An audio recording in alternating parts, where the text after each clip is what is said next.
오늘 말씀은 이제 하나님께서 성막을 지어 가시는데 일하는 사람들을 이제 선택하셔서 사용하시는 그 부분에 대해서 저희가 함께 나누려고 합니다. 그런데 하나님께서는 하나님의 일꾼을 세우시기 전에 그 일꾼의 마음을 살피시는 것을 우리가 알아야 돼요.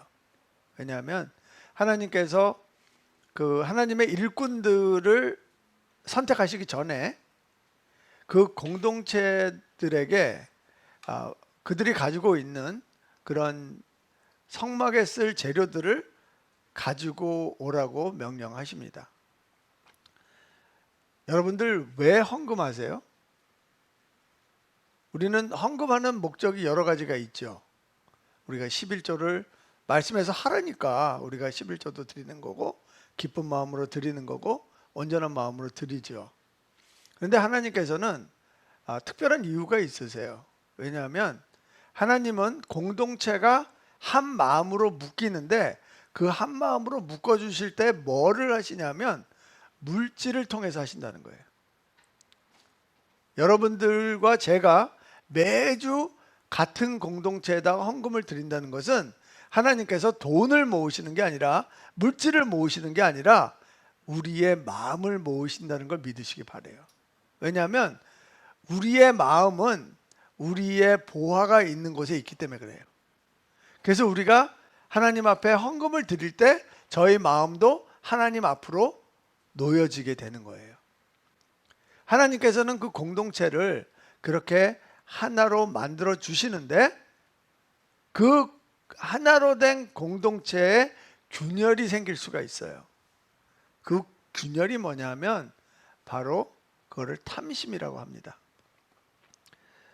예루살렘 교회가 가장 먼저 했던 일은 뭐냐 하면, 베드로 사도와 다른 사도들을 통하여서 그 예루살렘 교회를 세우시고, 그리고 막 하루에 3,000명씩 세례를 받고, 그리고 그 숫자가 막 불어나죠. 근데 그 사람들이 자기 소유를 자기 소유라고 생각하지 않고 자기 재산들을 다 팔아서 사도 발 아래에 놔두고 서로 나눴다고 합니다. 그리고 그 재산을 가지고 구제를 했다고 합니다. 근데 그 중에 한 사람이 아나니아와 삽비라였어요.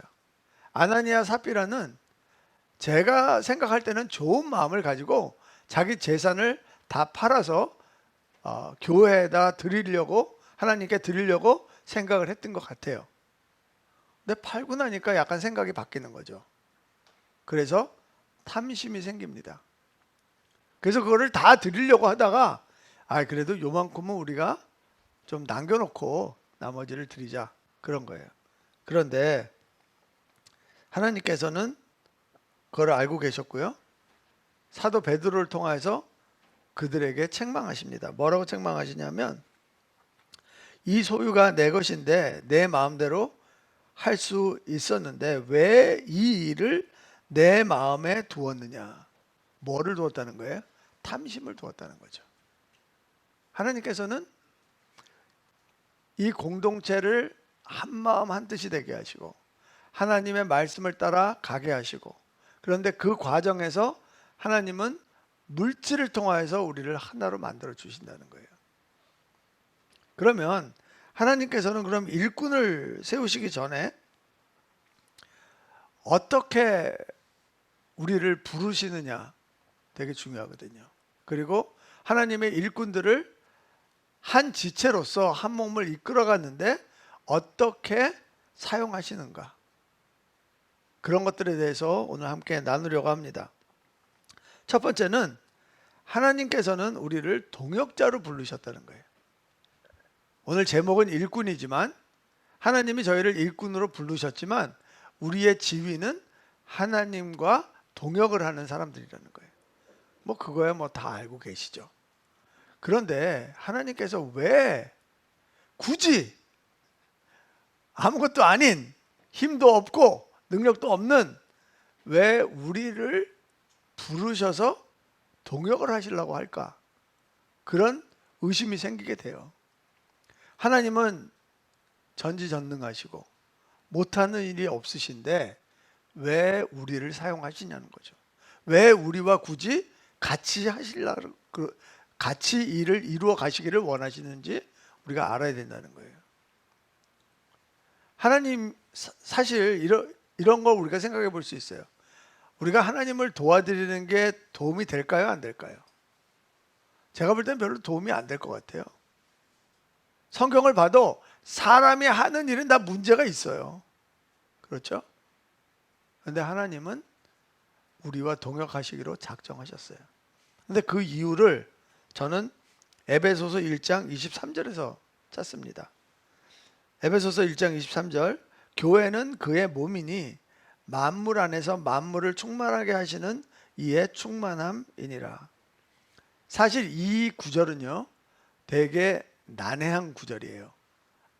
많은 학자들이 아직도 이 구절을 정확하게 해석을 하지 못하고 있어요. 그 중에 하나가 뭐냐면 여기에서 충만하게라는 단어가 있잖아요. 이 충만하게라는 단어가 능동태도 아니고 수동태도 아닌 중간태를 쓰고 있기 때문에 그래요. 이게 무슨 소리냐면 영어에는 능동태, 수동태가 있잖아요. 그런데 헬라어에는 중간태라는 게 또 있어요. 중간태는 능동태로도 해석할 수 있고 수동태로도 해석할 수 있어요. 그래서 크게 두 가지로 해석을 하는데요. 첫 번째 해석은 교회는 그리스도의 충만을 가지고 있다는 의미라는 거예요. 우리가 교회죠.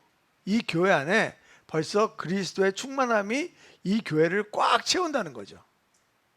그래서 예수 그리스도께서 주님의 몸된 교회를 충만하게 해 주신다는 거예요. 그래서 많은 학자들이 이 해석을 선택하는 이유가 그리스도께서는 벌써 충만하신 분이기 때문에 교회가 그리스도를 충만하게 못한다고 생각하기 때문에 그래요.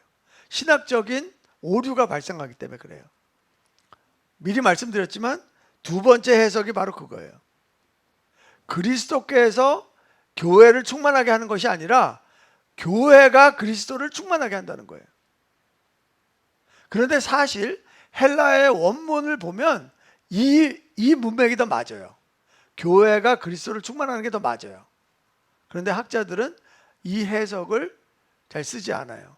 그럼에도 불구하고 영어 번역본에 보면 몇 가지의 번역본들은 이렇게 번역하고 있다는 것을 우리가 볼 수 있어요. 근데 저는 이 두 가지가 다 맞다고 생각해요. 당연히 충만하신 예수 그리스도께서 우리 교회를 충만하게 하시죠. 그런데 저는 우리 교회가 충만하신 예수 그리스도를 더 충만하게 한다고 저는 믿어요. 왜냐하면 예수님께서는 말씀이 육신을 입고 이 땅에 오신 분이에요. 그리고 승천하셔서 지금은 하나님 아버지의 오른편에 계세요. 이 땅에는 예수 그리스도의 물리적인 육체가 없어요. 그리고 예수님이 승천하신 다음에 다시 내려오신 분이 성령님이신데 그분도 영이세요. 그래서 예수님께서는 이 땅에 주님의 몸된 교회를 세우신 것이에요. 성령님의 감화 감동으로 그리고 충만케 하심으로 우리 교회가 물리적인 일을 할 수 있도록 해 주신 거죠.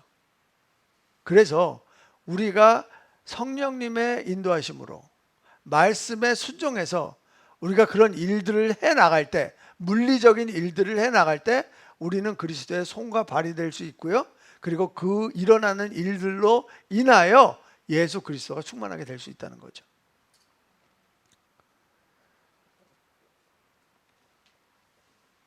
우리가 이 사실을 깨닫지 못하면은요,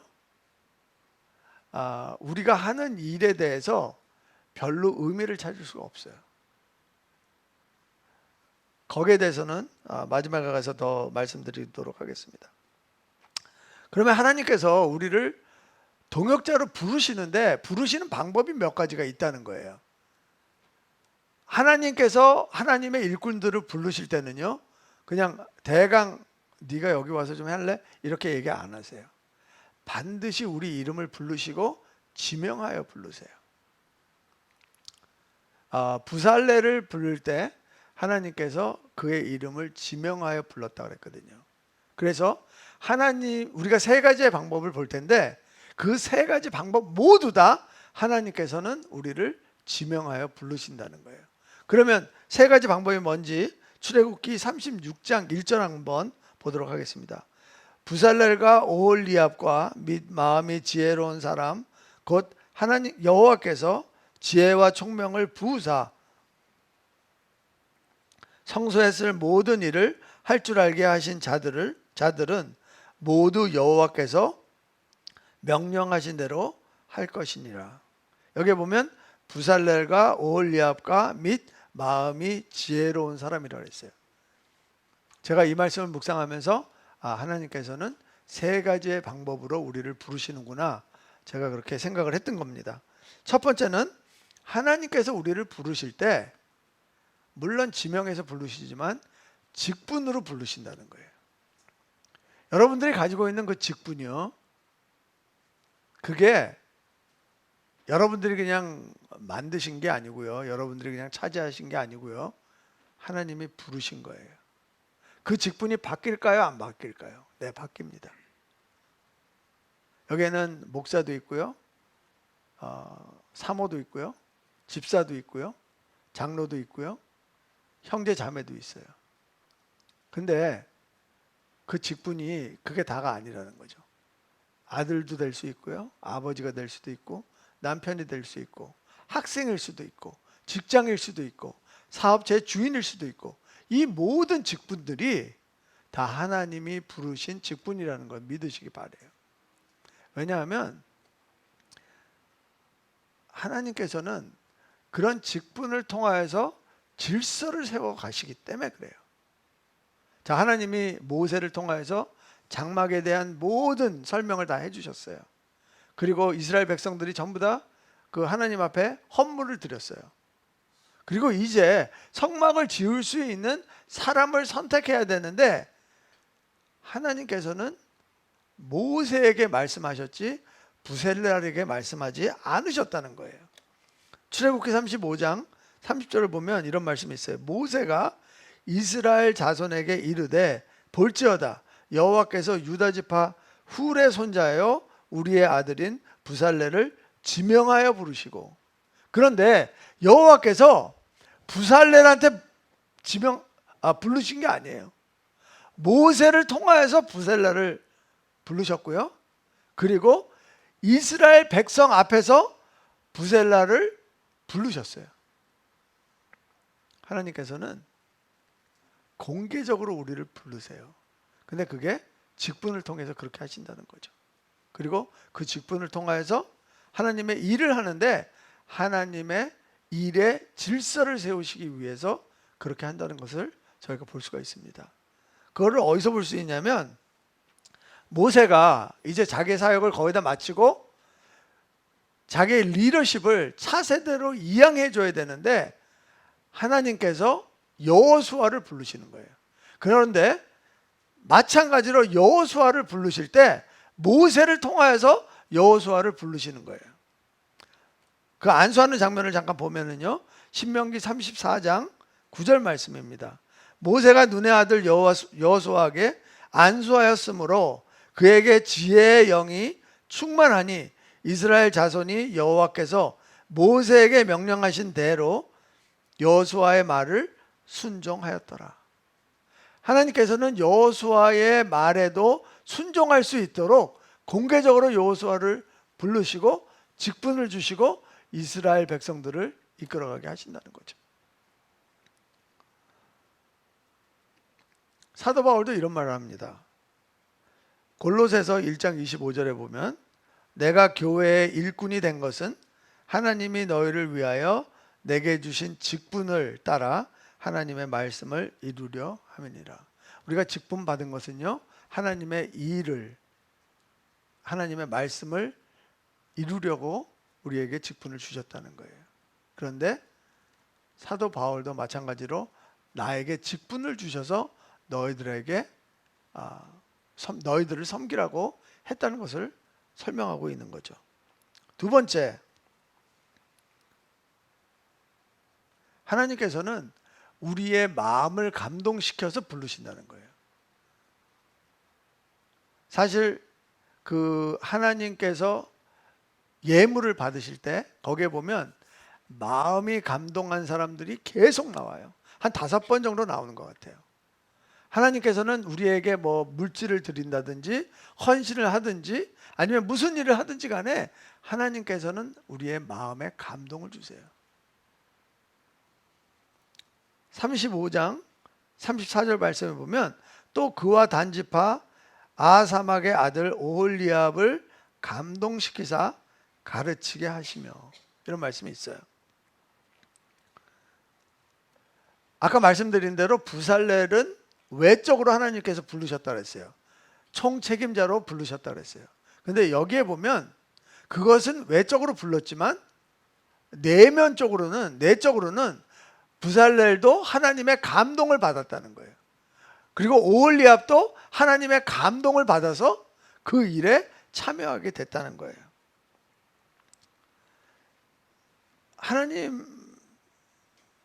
하나님이 감동을 주신다. 이게 직역을 하잖아요. 그러면 이 나의 마음이 나를 들어 올려서 하나님 앞에 드리는 것을 이야기해요. 근데 내 마음이 나를 들어 올리는데 그 들어 올리는 것을 내가 막을 수가 없어요. 난데도 불구하고 내가 어떻게 조절을 할 수가 없는 거죠. 그냥 막 가슴이 터질 것 같은 거예요. 안 하면. 그게 하나님의 감동이라는 거죠. 여러분들도 잘 아시다시피 예레미야 선지자는 고독한 선지자였고요. 눈물의 선지자였어요. 왜냐하면 하나님께서는 계속해서 예레미야에게 하나님의 말씀을 주시고 예레미야는 하나님의 말씀을 강력하게 선포하는데 왕이나 관리나 백성이나 아무도 이 말을 믿지도 않고 듣지도 않는 거예요. 얼마나 마음이 타겠어요.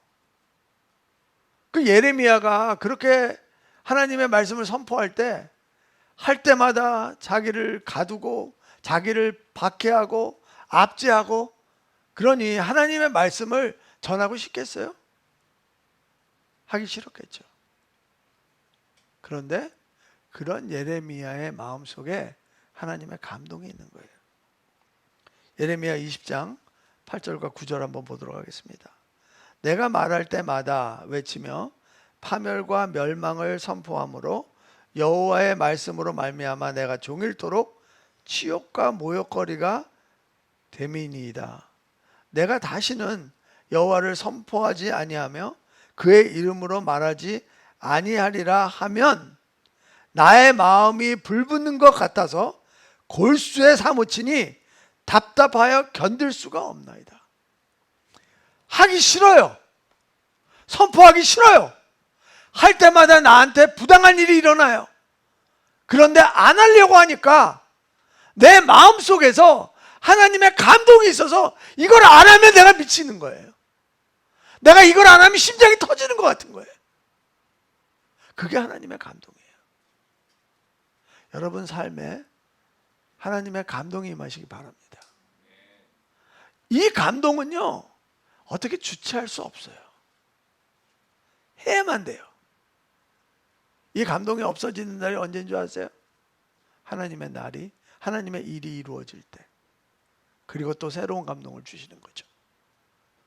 우리의 삶이 성령님의 감동으로 이끌어진다고 생각해 보세요. 하루하루가 재미없는 날이 없을 거예요. 세 번째는 하나님께서는 우리에게 필요를 볼 수 있는 눈을 주셔서 우리를 부르신다는 거예요. 이게 무슨 소리냐면 공동체에 필요한 게 있어요. 아무도 안 해요. 왜? 그 사람들은 그 필요를 볼 수 없었기 때문에. 그런데 하나님께서 나에게 그 필요를 보여주시는 거예요. 그게 내가 이거를 봐서 보는 게 아니고요. 하나님이 나한테 볼 수 있는 눈을 주셨기 때문에 그 필요를 보는 거고요. 그리고 아무도 못 봤기 때문에 그것을 못하는 거고요. 그것을 볼 수 있는 내가 하나님의 부르심이라고 믿고 하는 게 바로 하나님의 부르심이라는 거예요. 아멘. 이게요. 이게 정말 믿음이 있어야 되는 거예요. 아무도 안 하는데 나 혼자 한다 그러면 얼마나 뻘쭘해요. 아, 이거 내가 너무 오지랖 떠는 거 아니야? 이런 생각도 들고요. 그리고 어떨 때는 내가 가진 게 이거밖에 없는데 하나님은 저렇게 큰 거를 원하시는데 내가 가진 거 가지고 이거 할 수 있나? 이런 생각도 들어요. 그 생각 들었던 사람이 누구예요? 어린 아이가 5개의 보리떡과 2마리의 물고기 가져왔잖아요. 예수님께서 남자만 5천 명이니까 한 2만 명이 넘는 사람들한테 식사를 제공하기를 원하시는 거예요. 아무도 안 가지고 나왔어요. 그게 엄청난 양이거든요. 그래서 어떤 아이가 자기 점심을 본 거죠. 아마 엄마 나 예수님이 오신다니까 나 거기 아빠 가는데 따라갈래. 그러니까 엄마가 아마 싸줬던 것 같아요. 근데 그 5개의 보리떡과 2개의 물고기로 어떻게 2만 명을 먹이겠어요? 그런데 그 작은 아이가 그때에 필요를 본 거죠. 아, 이 사람들 다 배고픈데 내가 가지고 있는 게 이것인데 하나님한테 드리자. 예수님한테 드리자. 말도 안 되는 거죠. 예수님이 그걸 가지고 먹이셨다는 거예요. 이거는요, 놀라운 사실이에요. 내가 가지고 있는 게 아무것도 없어. 너무너무 작은 거 하나밖에 없어. 그런데 그게 눈에 보인다면, 아, 내가 하나님이 이거를 통해서 뭔가를 하시겠다는 그 믿음이 있다면, 그거를 드릴 때 우리가 상상하지 못하는 일들이 일어난다는 거예요. 제가 아침마다 기도할 때 예레미야서 33장 3절을 놓고 기도해요. 하나님, 내가 가지고 있는 거 별로 없습니다. 근데 이거를 어떻게 써야 될지는 모르겠습니다. 하지만 제가 알지 못하는 크고 은밀한 일을 저한테 보여주시면 제가 그거 드리겠습니다. 아침마다 기도해요. 여러분 삶에 그런 필요가 보이시기 바라요. 그 필요가 없으면요, 하나님이 부르시는지 안 부르시는지 몰라요. 근데 그게 필요할 때가 보이거든요. 그러면 드리시기 바랍니다. 그러면 하나님께서는 부르신 다음에 그냥 팽개쳐 두시냐는 거죠. 절대 그렇지 않다는 거죠. 하나님께서는 일을 시키셨으면 그 일을 성취하게 하시는 거예요. 그런데 어떻게 성취하게 하시는지 한번 보도록 하겠습니다. 출애굽기 35장 31절이에요. 하나님의 영을 그에게 충만하게 하여 지혜와 총명과 지식으로 여러 가지 일을 하게 하시되, 이런 말씀이 있어요. 하나님께서는 우리를 하나님의 능력으로 일하게 하시는 거예요. 자, 보세요. 하나님이 제일 먼저 주시는 게 뭐예요? 하나님의 영이죠. 하나님의 영을 어떻게 주세요? 채워주시죠. 그런데 그냥 윗부분까지 이렇게 딱 채워서 주시는 것이 아니라 원문을 보면 이게 차고 넘쳐 흐르는 거예요. 왜? 하나님의 영은 능력이기 때문에 하나님의 영이 없으면 그 일을 해낼 수가 없어요. 그러니까 차고 넘치게 우리한테 주시는 거예요.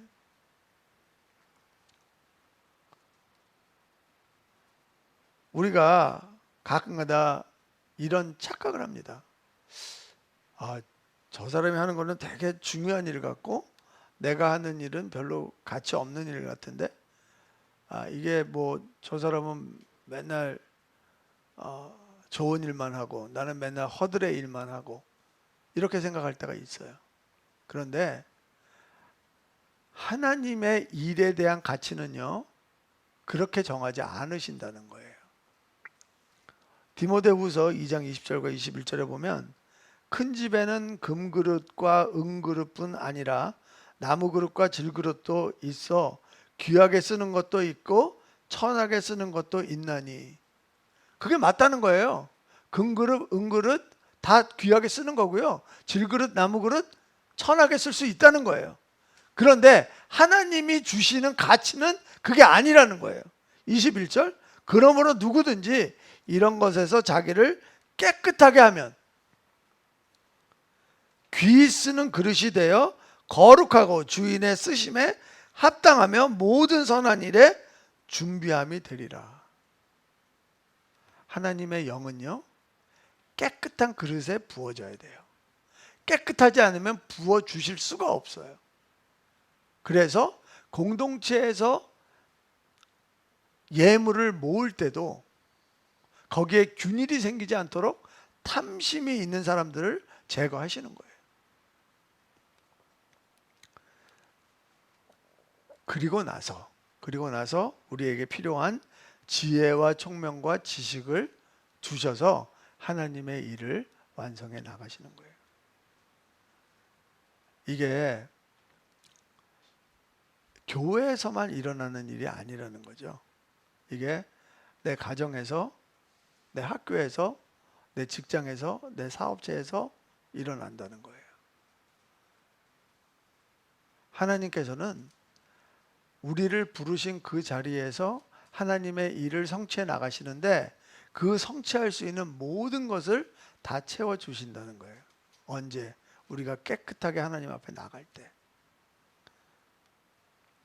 스가랴는 이렇게 고백합니다. 그가 내게 대답하여 이르되 여호와께서 스룹바벨에게 하신 말씀이 이러하니라. 만군의 여호와께서 말씀하시되 이는 힘으로 되지 아니하며 능력으로 되지 아니하며 오직 나의 영으로 되느니라. 이렇게 하나님 말씀을 이렇게 받아보잖아요. 그러면 우리가 하나님의 일을 할 때 모든 것이 순조롭게 잘 돼야 돼요. 맞습니까? 근데 현실은 그렇지 않아요. 왜 그럴까요? 출애굽기 35장 32절 말씀 보면 금과 은과 노수로 제작하는 기술을 구원하게 하시며 그랬어요. 하나님께서 영을 채워주시고 그 다음에 지혜와 총명과 지식을 우리한테 주셨지만 이거 가지고 다 안 된다는 거예요. 우리가 하나님 앞에 투자를 해야 된다는 거예요. 무슨 투자? 그 일에 대해서 고민하고 개발하고 발전시키라는 거죠. 왜 그럴까요? 왜냐하면 성막을 짓는 일은요, 하늘의 뜻이에요. 맞습니까? 근데 성막을 이 땅에 짓는 일은요, 이 땅에서 이루어져야 되는 일이에요. 맞습니까? 그런데 하늘의 일이 땅에서도 이루어지려면 그 차이를 좁혀야 되는 거예요. 제가 요새 아침마다 묵상을 할 때 사실 좀 힘들었어요. 왜냐하면 출애굽기 25장 말씀이 출애굽기 36장 말씀이랑 한 90% 이상 똑같아요. 그러니까 벌써 25장은 제가 한 묵상이잖아요. 그러니까 36장을 보면 이거 내가 또 해야 되나? 이거 여기에서 어떻게 무슨 묵상을 하지? 벌써 몇 주 전에 다 했는데 이런 생각이 드는 거예요. 건방지게. 그런데 그 말씀을 제가 이렇게 비교해서 읽었어요. 그래서 제가 찾아낸 게 있어요. 90%가 똑같아요. 정말 말씀 하나하나가, 글자 하나하나가 다 똑같아요. 왜냐하면 모세는 하나님의 명령대로 그대로 지었다는 것을 증명하고 있는 거거든요. 그런데 놀라운 사실은요, 하나님께서 모세한테 말씀하실 때 증거궤를 만들고 진설병 상을 만들고 그 다음에 등잔대를 만들고 성막을 만들라는 순서대로 말씀하세요. 그런데 모세는 36장에 보면 성막을 먼저 만들어요. 성막을 먼저 만들고 증거궤를 만들고 진설병 상을 만들고 그리고 등잔대를 만들어요. 왜 그랬지? 아니, 하나님이 명령하신 것을 그대로 행한다는 것을 보여주기 위해서 글자 하나 틀리지 않게 이렇게 기록을 했는데 왜 여기서 순서가 바뀔까? 제가 발견한 게 뭔지 아세요? 하나님이 제일 소중하게 생각하시는 것은 증거계예요. 왜? 하나님께서 그 자리에 앉으시거든요. 그리고 그 자리에 앉으셔서 이스라엘 백성들에게 말씀하시거든요. 그런데 모세가 증거계를 만들려고 보니까 보관할 자리가 없는 거예요. 하나님의 증거계는 지성소에만 있어야 돼요. 그러니까 모세는 성막을 먼저 만들기 시작하는 거예요. 하늘의 뜻과 땅의 뜻이 이루어지기, 하늘의 뜻이 땅의 일로 이루어지기 위해서는 우리가 현실적으로 극복해야 되는 것들이 있다는 거예요.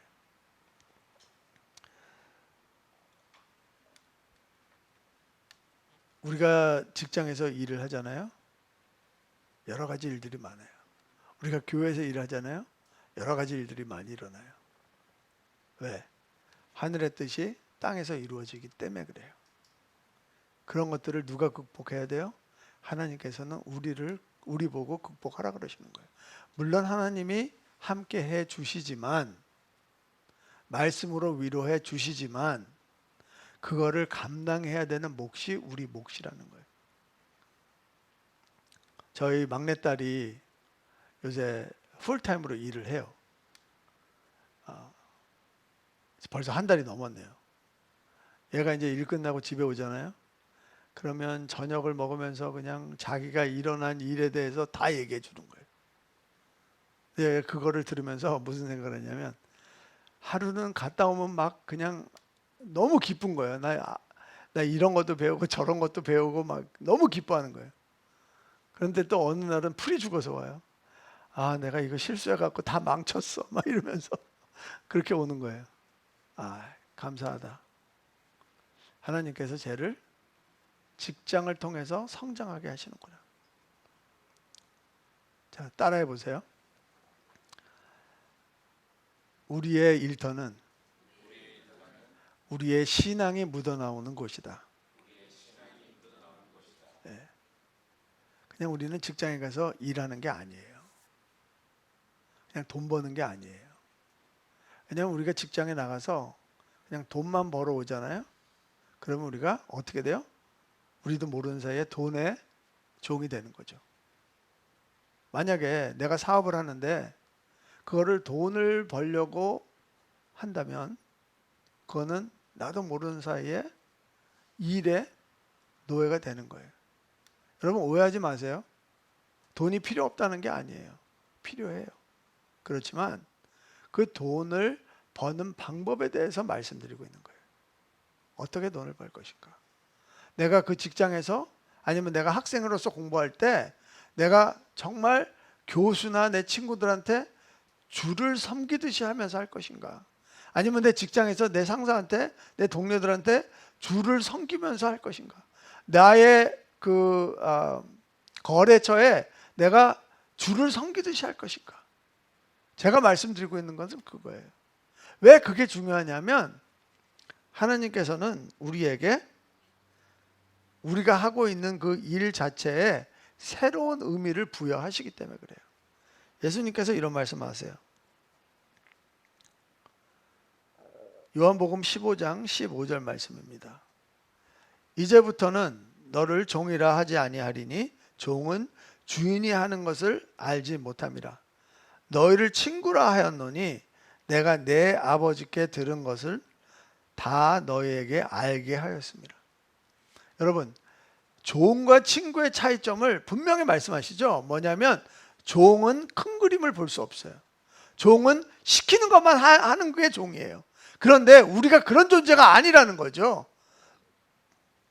우리는 신 대신 예수님과 친구이기 때문에 벌써 말씀을 통하여서 하나님의 그 원대한 계획을 다 주셨다는 거예요. 근데 하나님의 그 큰 그림을 보게 되잖아요. 그러면 내 자리가 아무리 작고 초라하게 보여도 내가 왜 거기에서 존재하는지를 알게 되는 거예요. 그래서 내가 서 있는 그 자리가 하나님께서는 새로운 의미를 부여하신다는 거예요.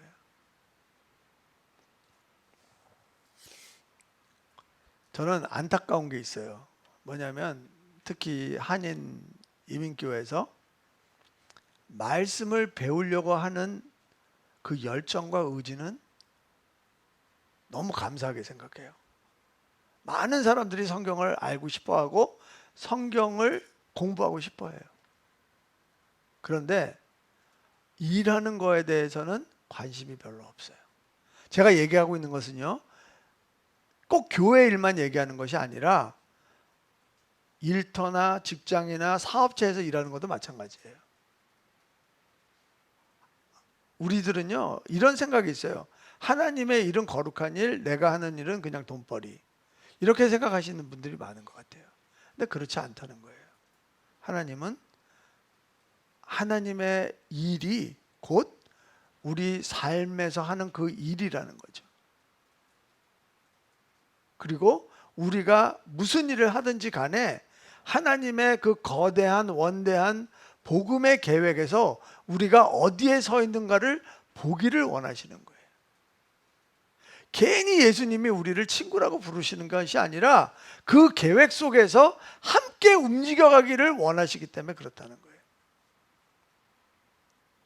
또 다른 이유가 있는데 그것은 바로 하나님께서 우리에게 우리가 하는 일에 대해서 새로운 의미를 주실 때 그 일에 애착이 가게 돼 있어요. 내가 매일 의미 없이 돈을 벌기 위해서 아니면 나한테 주어진 일이니까 그런 거를 해 나가다가 하나님이 아니 그 일은 내가 준 거고 내가 너를 이렇게 사용하기 위해서 이 일을 준 것이야. 그거를 깨닫는 순간 그 일이 더 사랑스러워지는 거예요. 하나님이 나를 이렇게 사용하시는구나 깨닫게 되는 거예요.